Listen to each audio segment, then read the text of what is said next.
அன்பே உருவான இறைவா, புனிதமிக்க தூய கன்னிமரியாவை திருச்சபைக்கு தாயாகவும் கிறிஸ்தவர்களின் சகாயமாகவும் கொடுத்த உமது பேரருளுக்காய் நன்றி அப்பா. அவருடைய பரிந்துரையால் இயேசுவை நாங்கள் முழுமையாக பின்பற்றவும் பிறரன்பு பணிகளால் எம்மை அழகுபடுத்தவும் சகல துன்பம் மற்றும் நோய்களிலிருந்து விடுதலை அடையவும் நரக நெருப்பு நின்று காப்பாற்றப்படவும் வரமருளும். ஆமென். அன்பே உருவான இறைவா, புனிதமிக்க தூய கன்னிமரியாவை திருச்சபைக்கு தாயாகவும் கிறிஸ்தவர்களின் சகாயமாகவும் கொடுத்த உமது பேரருளுக்காய் நன்றி அப்பா.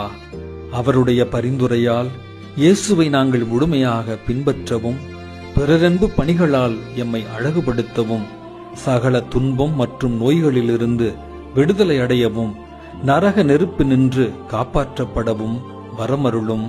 ஆமென்.